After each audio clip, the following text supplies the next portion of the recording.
Let's turn to opposition politics proper for you this morning. Even politicians themselves, including those who are in the ruling party, say that without vibrant opposition, there's next to nothing we can do regarding democracy that is functional, the kind of democracy that is forward-thinking and does deliver the goods. To help us have this conversation this morning, we're joined by not just a member of the People's Democratic Party, but he is a member of People's Democratic Party National Caretaker Committee, Dr. Kyari. Would like to say a big thank you to you for coming on the program. Thank you so much. Morning, how are you? Thank you for having me. Great. I'd like us to start from Saturday. I wouldn't know how your weekend went, but let's talk about the election of Saturday. Well, the PDP did win at least one area council in Abuja, which is Gwagwalada, I understand. Right. When you look at the outcome, as a member of the opposition party, a senior member of the PDP, for example, what was your assessment? Yeah, it was okay. You know, things have changed. Politics in Nigeria have taken a different direction. Different direction in the sense that, you know, there are cross-party collaborations, of course, alignment of interests. You know, so many things have come on board. And because of that, people need to understand what is happening. And for us in PDP, we thank God, yes. Of course, our national leader, who is the FCT minister, even the president himself has sent a very strong message for him, commending his own efforts. And of course, he said the dividend of democracy in the FCT has yielded positive results to the president. The president have said that himself, you understand, through his spokesperson. You know, this is to tell you that, yes, the directions of the politics have changed in this country, and of course people need to understand, people need to see beyond their thinking, beyond their nose. Of course, what is happening is really indeed is moving the country forward. Interesting. I'm asking you that now because it seems you have one leg here, the other leg there. Are you happy the APC won overwhelmingly? Or are you concerned that your party, the PDP, could only go home with one area council? You know, in politics, just like labor unionism, you know, politics, you know, nowadays, that's what they call, what we call, you know, consensus building. You understand? Of course, and that is what we call, you know, give and take. You know, what has happened on Saturday, you know, before free election, there are pre-election activities, you know, there are a lot of, you know, engagements, you know, realignment of interests, and that is what gave birth to, you know, this outcome. If you see, we in PDP, we have one area council, Gwagwalada, and, you know, this is a very good effort, and as well, our principal, who is the FCT minister, of course, he has done well because what he did, of course, is the people wish. You know, that's why I said that the realignment of interest is very, very key in what is happening in modern democracy, particularly in Nigeria. So modern democracy is part of you having two factions of a party. No, faction. You know, as far as PDP is concerned, we have only one faction. But we still have the other faction. No, that faction that I don't think they exist because they know most of their. I don't think most. You know, most of them even they knew that yes, they are not there because you know the outcome of the Federal High Court in Ibadan. They have nullified the outcome of the convention that took place in Ibadan in November last year, yes. You know, 15, 16 of November last year. They have nullified that, and they went ahead for appeal. And definitely, we are waiting for the judge the appellate court to fix date for the judgment. And I know the outcome is not going to be favorable for them because I see no reason why. Two Federal High Court can stop you from conducting, you know, convention, and you went ahead and you proceeded with a state high court order in Ibadan, and that is the outcome. And you know, I don't think if they can, it's going to be favorable for them. And what is happening is definitely That's why you can see they are very silent these days, and of course, definitely majority of them, they have started, coming to us, and I believe by the end of maybe within this week, we are going to have a judgment of the appellate courts. So does the notification of the convention automatically confer the position of national leadership on Wike? Of course, because you can see that when INEC invited our national chairman, Honorable Abdurrahman Mohamed, and the national secretary, distinguished Senator Samuel Anyao, the INEC invited the two leadership for a quarterly meeting of INEC, and everybody has seen in this country, so all over the media. And that can attest to you that, yes, Kabiru Turaki led faction. As far as we are concerned, there are no more anywhere. It's only we don't have a faction in PDP now. We have only one PDP under the able leadership of Honorable Abdurrahman Mohamed and distinguished Senator Samuel Anyao. I just want to ask you this real quick. In practice, beyond principle and nomenclature, do we have a People's Democratic Party as it stands today, or we just have an extension of the APC? That's number one. Number two is politics is about numbers. And that's the reason the APC is happy that governors are defecting, members of the National Assembly are defecting into its fold, especially as 2027 draws near. In your case, you have a faction led by Turaki SAN, where you have the governor of Oyo State, you have the governor of Bauchi State, you have other influential members of the party, some of them foundational members of the PDP, for example. Yes. Is that not the PDP becoming like the snake that eats its own tail? No, it's not like that. They are coming to us. Some of them, they must come to us because... In a Nicodemus style? No. Within this week, definitely, or next week, highest, we are going to have the judgment. And judgment is going to favor us. So if this thing happens, something like that happens, definitely they must be with us, or the party will take action on them. Because there's no way in a situation whereby if we have a judgment from the appellate court, and then the appellate court says, yes, you proceed, the judgment favor us, and they continue remain in the faction. It doesn't work like that. They must be with us. There's no neutrality.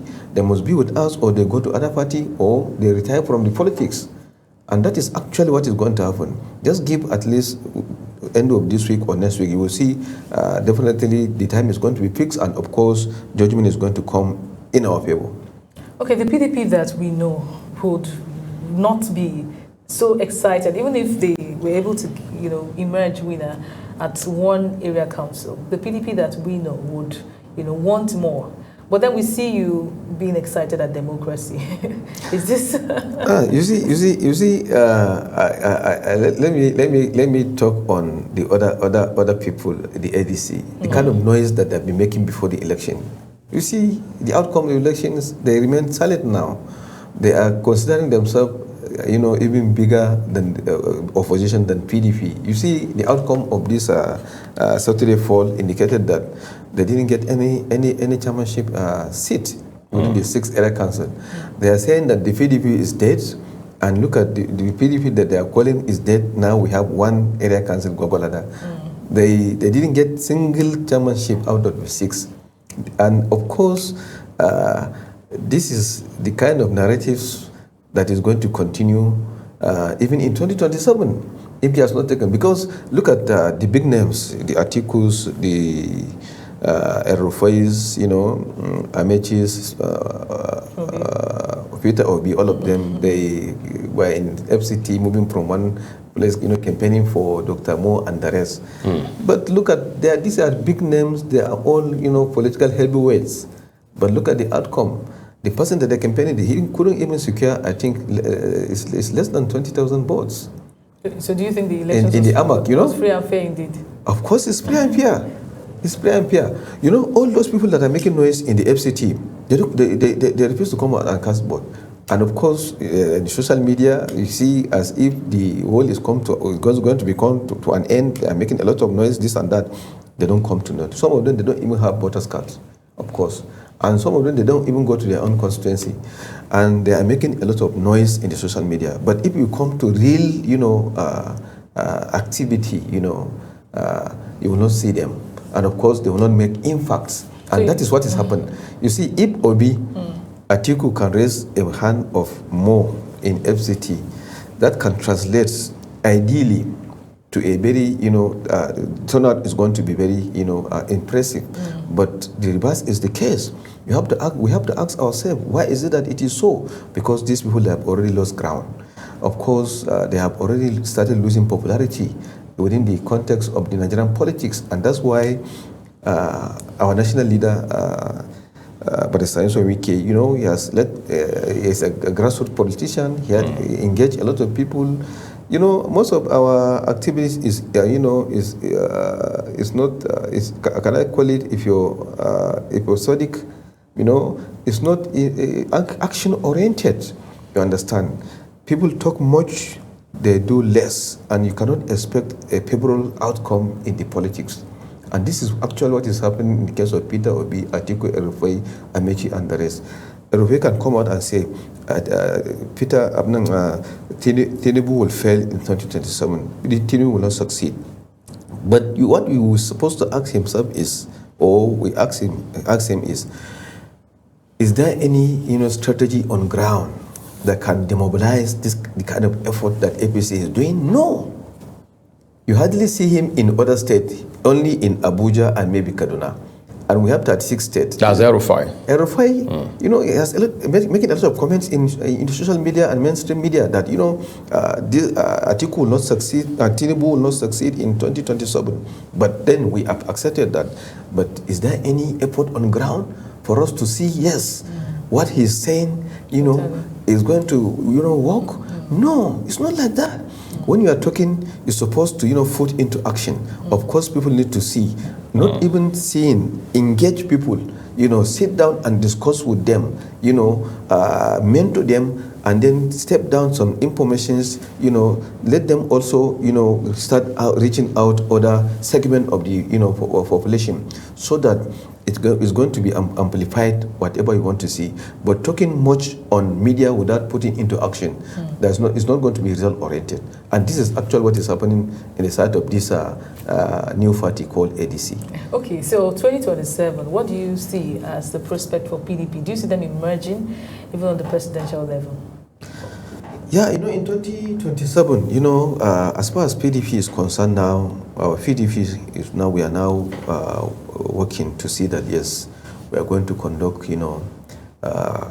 congresses in about, 14 states in a couple of weeks. And then next month, 29, 30th, we're going to conduct acceptable convention in Abuja, in Eagle Square. A convention that is acceptable to all members of the party. It's unlike the other one in Ibadan where INEC, didn't even attend. Our own, definitely it is expected that INEC is going to monitor our convention, and of course the outcome of the convention is going to be published in INEC website. That is to tell you that yes, we are law abiding, and of course we are out to see that.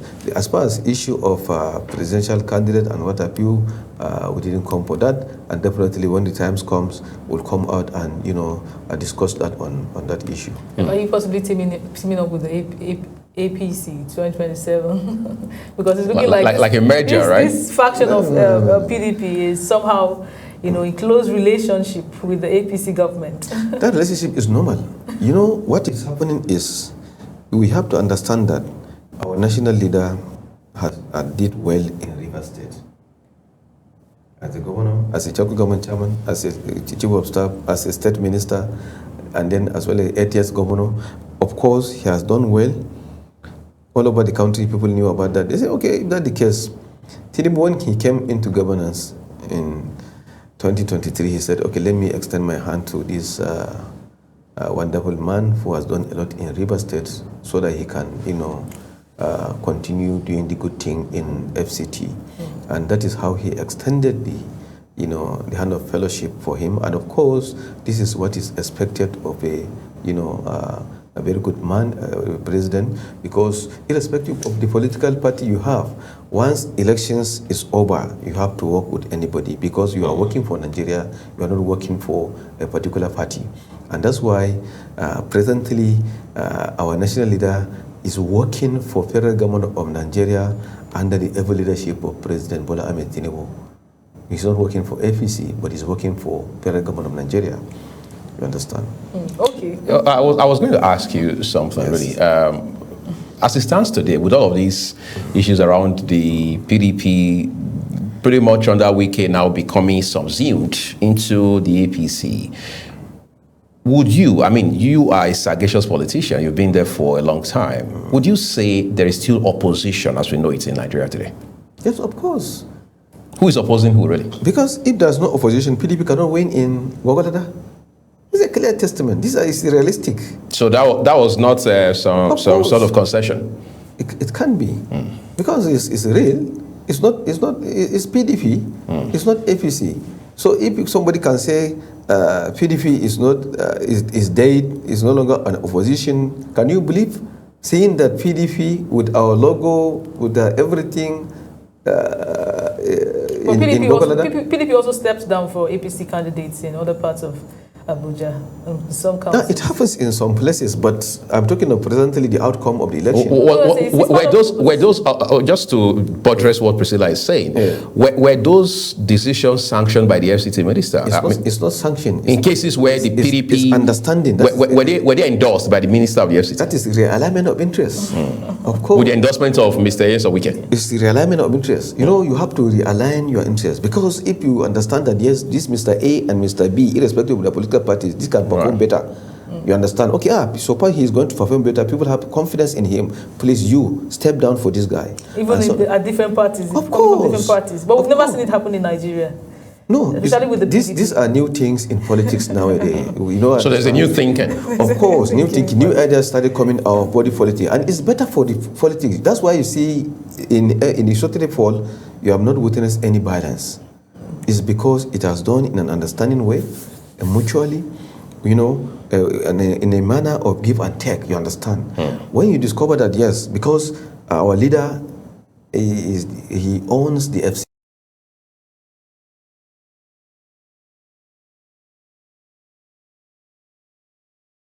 Is he supposed to own the FCT? He's a 001 of FCT. He's supposed to serve the FCT, not he's own the FCT. 001 of FCT. Yes, 001 of FCT. You know?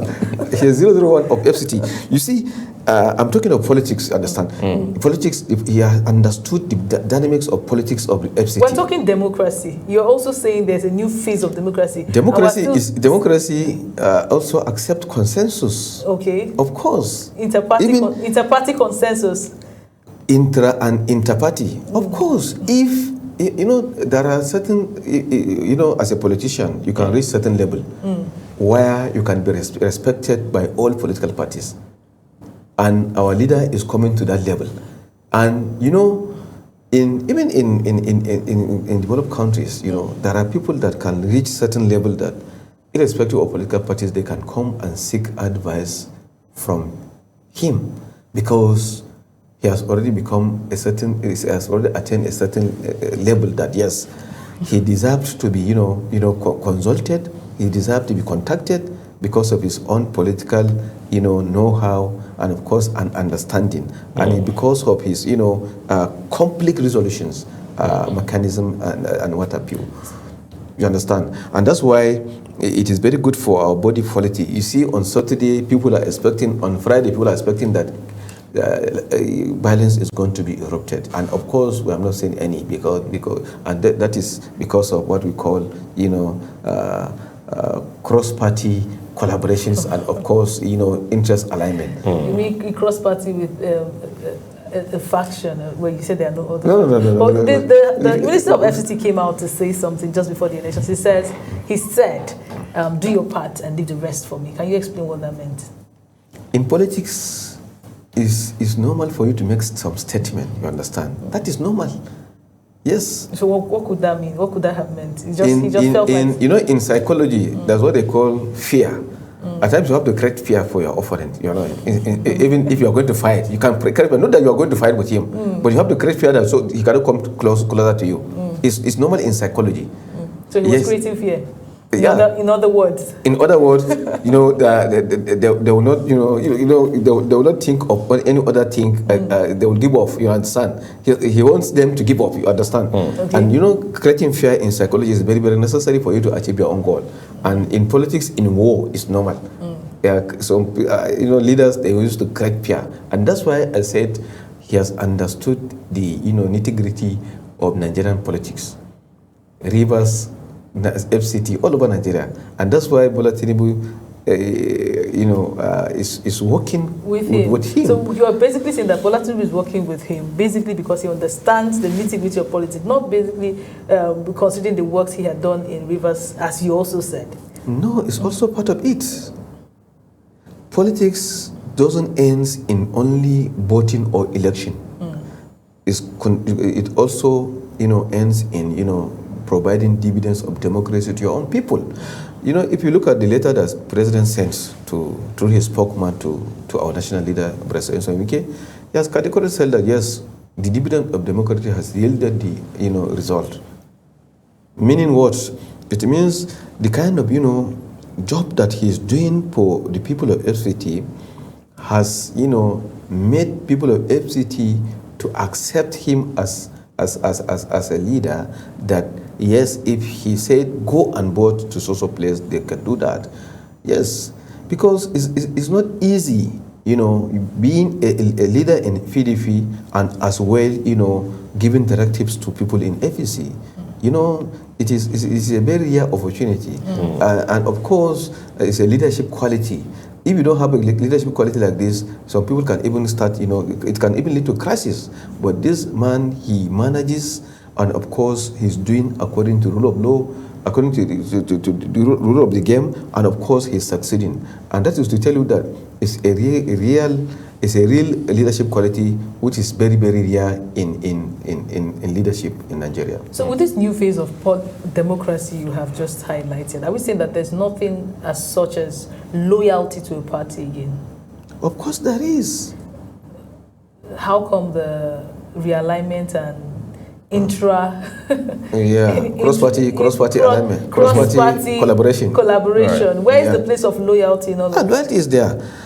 If there's no loyalty, he cannot, grab that leadership of PDP presently.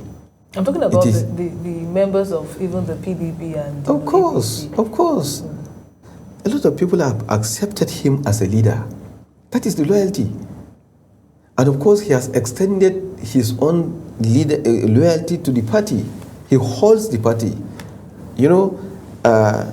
In this country, you hardly get a person who has not decamped from one party to another party.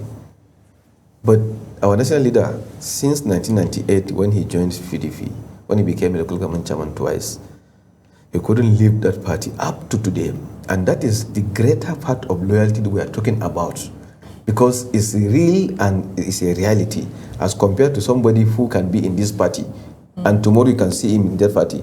All this, Peter Obi was in PDP, he left to Labour Party, he came back to ADC, 3 political parties. Atiku, about 4 political parties. He went to ACN, APC, and now in PDP, and of course to ADC.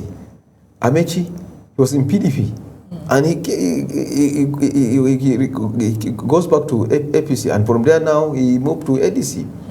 It's only Asiwaju Bola Ahmed Tinubu from ACN to APC through merger. Call me names, big names. All of them, they have moved from this party to this party. And can you call me this? They are loyal to the party?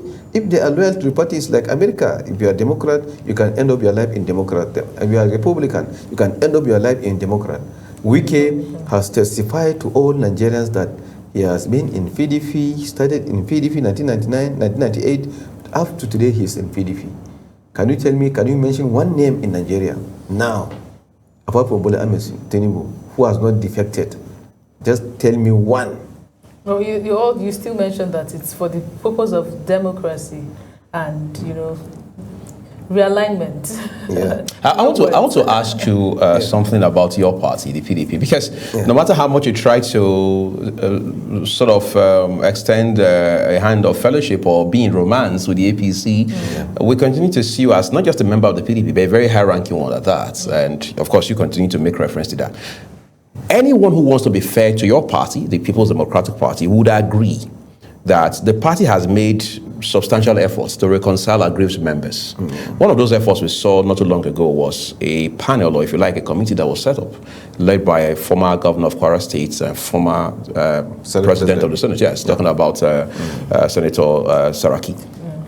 We have no idea how that turned out, whether that panel ever worked, whether it ever reconciled anybody, we do not know. Instead, what we have seen has been depletion after depletion after depletion of the membership strength of your party, including fist cuffs at your national secretariat. When you look at all of that, you are asking yourself, will the PDP be able to go into the party, into the election in 2027 as a political entity at all, or will it go in on one leg with bruises and cuts all over? No, Mr. Simon, you see, you need to understand one thing. In democracy, election is still far away. We're in 2026 February now, and election is going to be next year, at least 1 year ahead of election now. So a lot can still happen. You see, a lot can happen. The issue of Saraki peace reconciliation, has been taken over by events. And that events, of course, you knew it. And, when the issue of convention, Ibadan convention came off, and by then, during Damagum-led administration, you see, Damagum insisted that I have to go and conduct that convention while there are court orders stopping the convention when I then conducted.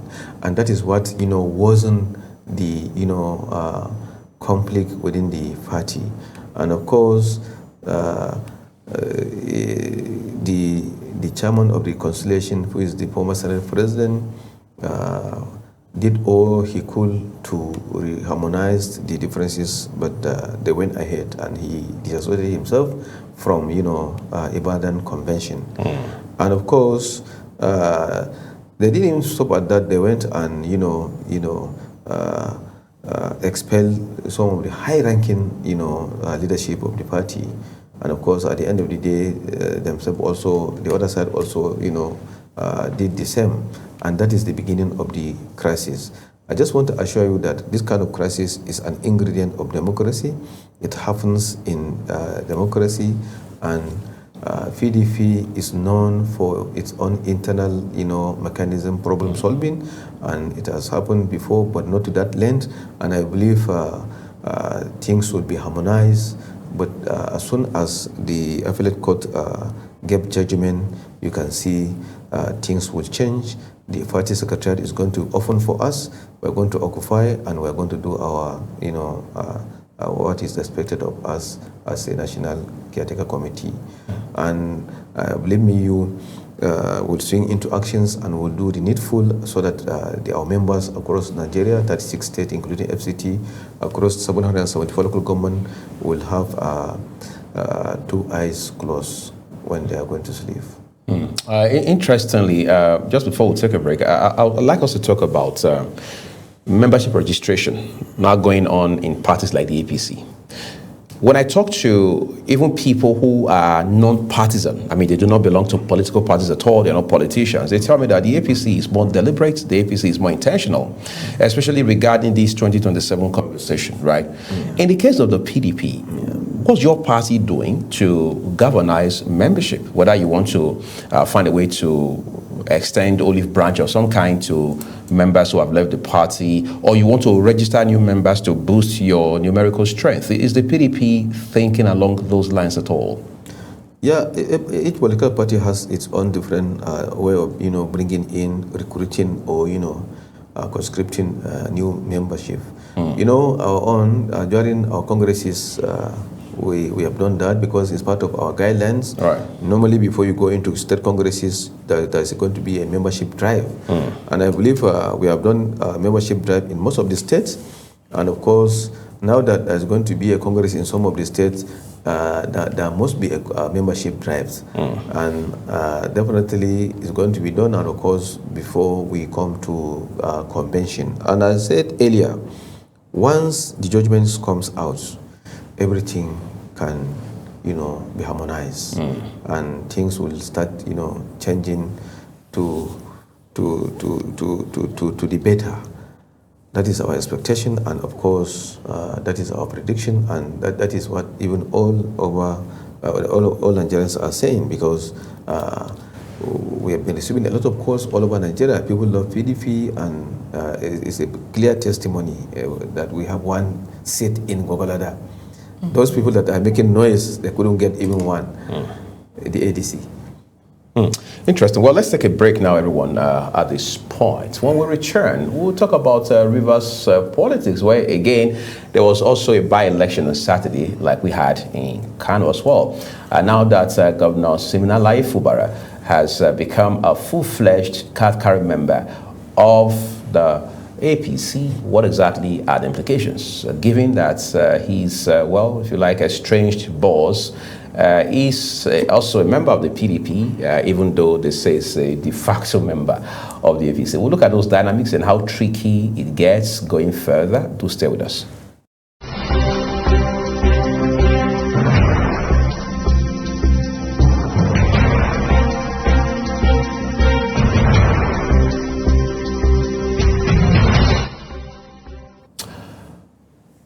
All right, thank you for staying with us, everyone. Now, Dr. Kyari, I'd like for us to now take a look at Rivers State.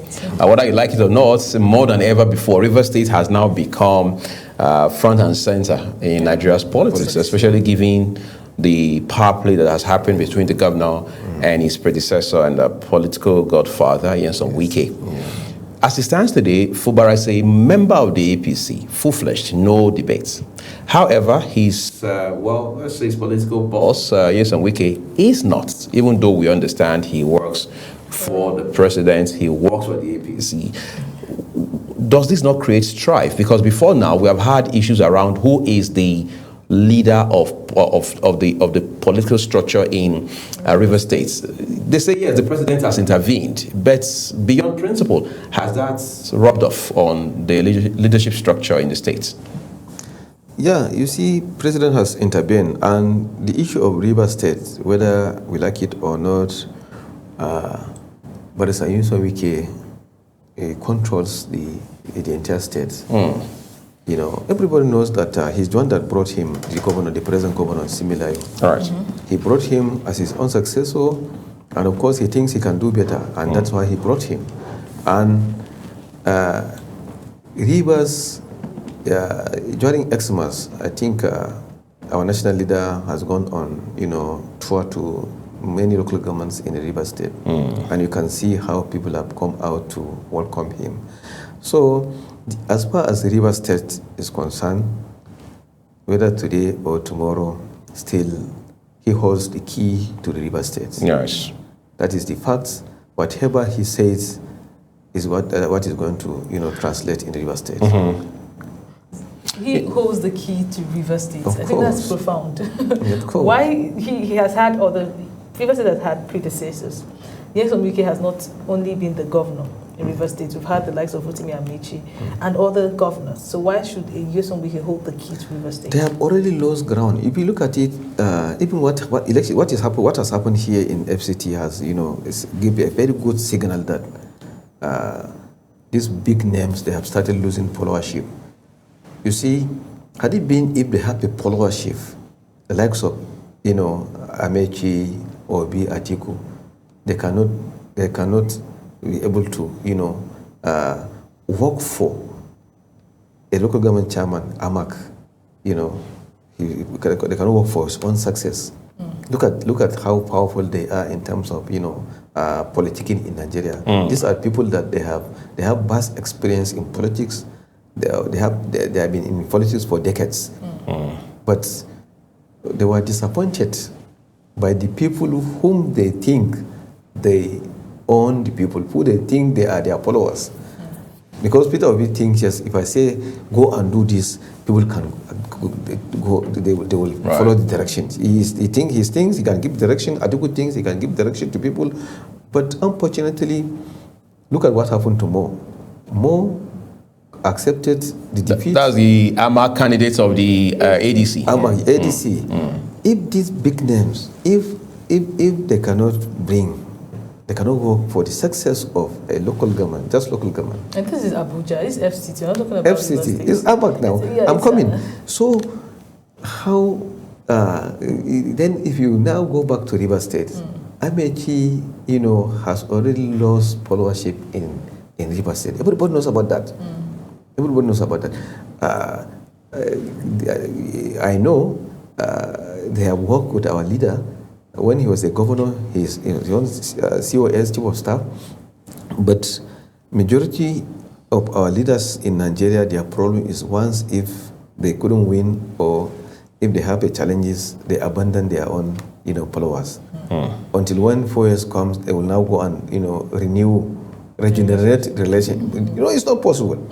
And Nyesom Wike is the kind of person that very serious about, politics. Not only politics, very serious about whatever he does. So you cannot compare somebody who is serious-minded and then somebody who abandons his followers. When the time comes, he will now come and say, come. People have understood that, yes. Is it clear that, or is it not clear, or should we say that the reason why there has been a relationship renewal between Nyesom Wike and his followers in River State is basically because of the crisis that has befallen River State following the whole incident between him and Simlaye Fubara? It's not because of that. Nyesom Wike, why is it that he has not left the party? It's because he is together with his own followers. Why is it that Atiku, Fita, Obi, and Rufai, they are leaving one party from this place? It's because when they discover that they cannot win primary election, they now, shift from this party to another party. And then now they started building new empire. But Peter Obi has taken his followers from one party to another party. That has not been justified. The followers have come from that has not been justified. Now in the ADC, he still has followers. So I don't think in Abuja, the presently the reps and senators in Abuja, in which party? Is it not Labour Party? It's Labour Party now. Then they're supposed to, at least if it is Labour Party, so far he has moved to ADC. Of course, ADC is supposed to, at least these AMACs, they're supposed to win that election. You can see Atiku is there, Peter Obi is there. But the reverse is the case, they have not succeeded. This will tell you that they couldn't follow him. Nyesom Wike they couldn't follow him to ADC. He's currently a member of the PDP. And we saw all the positions in River State, just with these elections taken by the APC. Does that say anything about... That is the cross-party collaborations about the alignment. So basically, he knows what he's doing. Either you are APC, whether you are ABGA, whether you are ADC, you are his follower as far as River State is concerned. So it's clear to say that the emergence of the PDP in one area council in Abuja was basically just by the sole preparation of the candidate itself. We cannot really say that the PDP supported that candidate. Of course, the PDP supported it. Of course. So didn't we have candidates in the PDP in River State? That's why you will not know, because what is happening is that cross-party alignment, or of course interest alignment. I have said earlier when we started this conversation, you see what is happening is when they discover that yes, you are going to perform better in PDP, they allowed you. And then APC or PDP you step down to, that is what... Did they all step down in River State? Was there a stepping down from, of PDP members for the ADC across all local governments where this election was conducted in River State? No, I'm not sure about that in River State. But what is happening is that I just want to tell you that is that what Nyesom Wike is doing is that a realignment of interests. You understand? And of course, cross-party collaboration. What they want is successes. They want success, right. Of course, success of the country. They want success. They want to conduct election in a way and manner that there's no hues and crisis, no violence, because what has happened on Saturday is clear for everybody. People think on Thursday, Friday, things will happen, or be careful, or this and that. There are a lot of, warning and this. But look at how it ended. It has ended in a way, a manner that everybody has appreciated, of course. So we're not sure if the PDP lost a River State, or it was an issue of them stepping down. We're not very sure of that. No, I am not sure about that. Okay. Yeah. I want us to talk again about the Electoral Acts. Yeah. It has now been, it has become a piece of legislation to, again, help governize our electoral process. Yes. What are your concerns? Would you say you're satisfied, or there are some elements you thought should have been incorporated? No, I think to me it's okay, because there are two things that people have focused more on. Particularly the other one, the electronic transmission of results. Online real time. Online real time, yeah. To Arab, you understand. Right. This is their concern, and of course, then they forgot the other one, particularly, which is more important, because all these people that are making noise, you understand. Of course, they consider the one important, and then they consider the other one which is not important, because the president has assigned the issue of direct primaries. That direct primaries is a issue of concern in the country. If you could remember, during President Buhari, that has been, subject to discussions all over the country. He said the primary is going to be, must be, direct. In Hausa they call it kato bayan kato, understand. So you see, what is happening now, the president has accepted that he said all political parties must, produce their candidates through direct primaries. Of course, it's very, very important. You understand? He has given an opportunity for younger people to now, come over on stage and contest. This is a very good one, but people are not talking about that one. It's a very good one. Yes, it's going to improve the body politic of Nigeria and strengthen democracy, because there are people that think that they are going to buy the delegates. They have money. They are going to buy the delegate and then stage manage the delegate. Of course, delegate, irrespective of whether they are doing good or bad, delegate can now board them and come on. But this time around, it's not possible. You understand? What is attainable now is you have to go and seek your support from Kyari members instead of delegate now.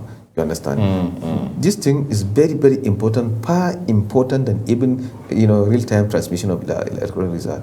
Of course.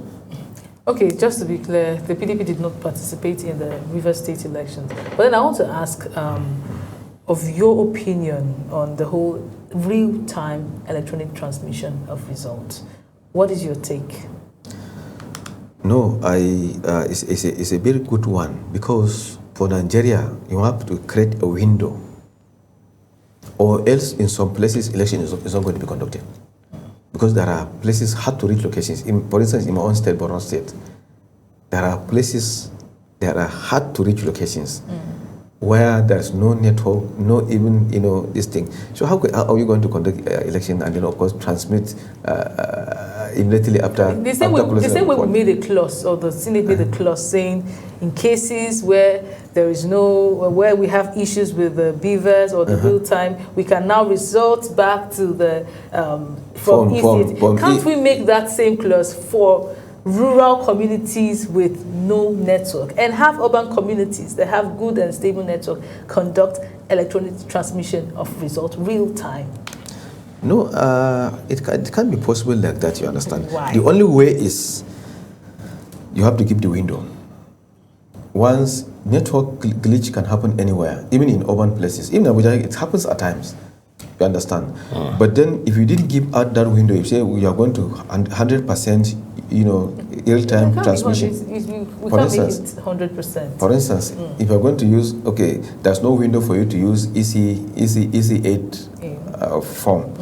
If there's no window, it means you are not going to proceed with your transmission of results. So that will affect the election, and it will cause violence. You understand? But then if there's an opportunity for you to use EC8, you can avoid the violence. Election violence is very, very terrible. Of course. By the time that people have finished voting and you are now sitting down waiting for network, it can cause violence.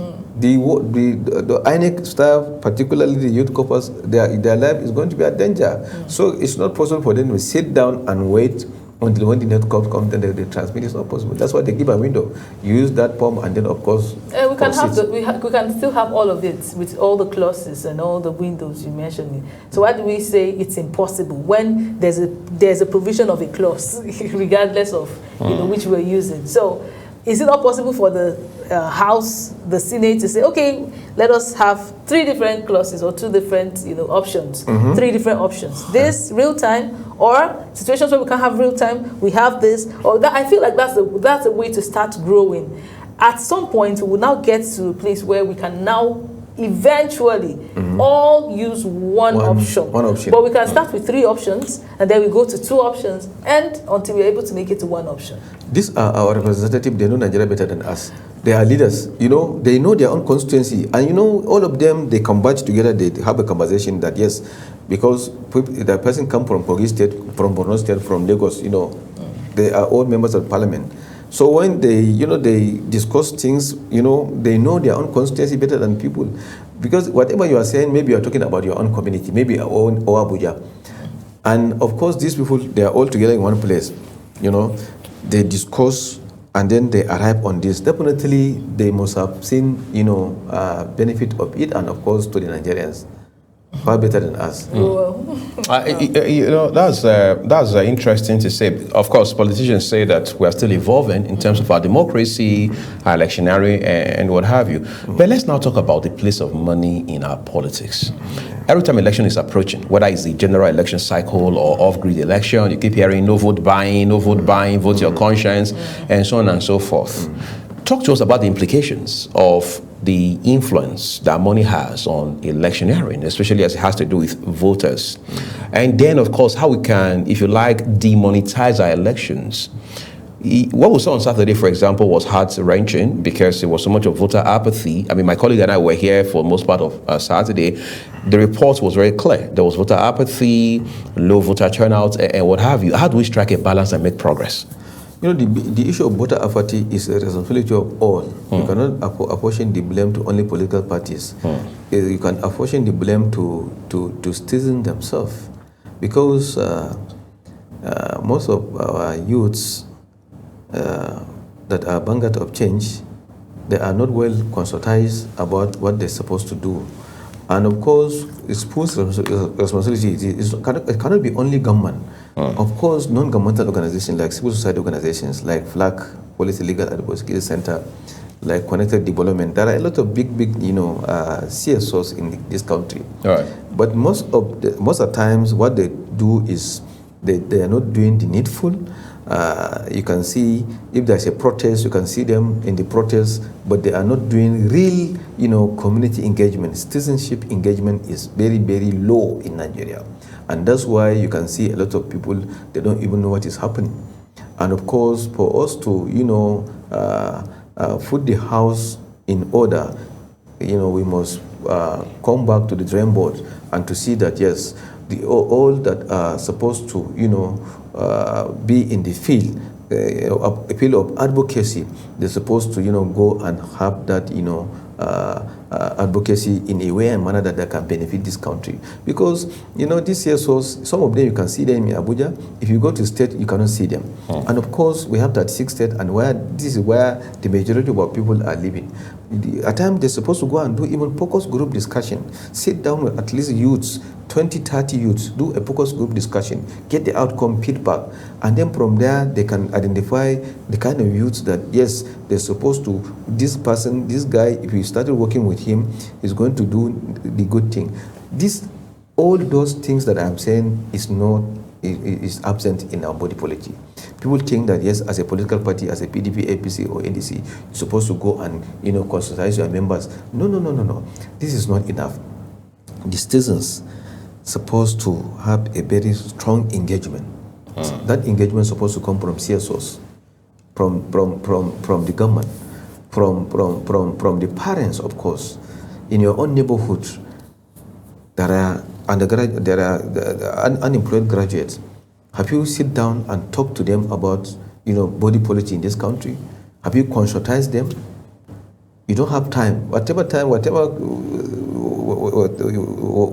you come to your house, you just go in and stay with your family. But have you engaged with them? Do you know what they are doing? Of course, we're supposed to take our responsibilities. Of course, as a citizens, as a neighbors, as a family, of course, we're supposed to engage those people who are over 18 years, who are eligible voters, so that we can tell them what is needful. Or else, some of them, they say, why should I come on board? I'm not the one becoming, they will say, I'm not the one becoming the leader. Right. I'm not the one becoming the president or the governor or the councillor. I will not go on board. But they have not understand the consequences. Of course, those that they understood the consequences is being demoralized by certain factors. Of course, we need to encourage them. This is the country that we are. We don't have any other country apart from Nigeria. If we are living like this, how are we going to make things better? Well, I think that question is worth a million. As they say, it's food for thought. We hope that we continue to conscientize citizens, not just by the CSOs alone, but also by political parties, of course, INEC and other public agencies of government. We've been speaking with Dr. Kyari. He's People's Democratic Party National Caretaker Committee member. He's also loyal to Yensa Wike, Minister of the FCT. Dr. Kyari, would like to say we appreciate your insights on the program this morning. Thank you so much, Mr. Great. Just to also remind you that the views of all of our guests across all of our programs, including here on Global Morning, their opinions. I'm Uyi Agumofwegwe. And I am Priscilla Obasi, wishing you an amazing day ahead. Bye.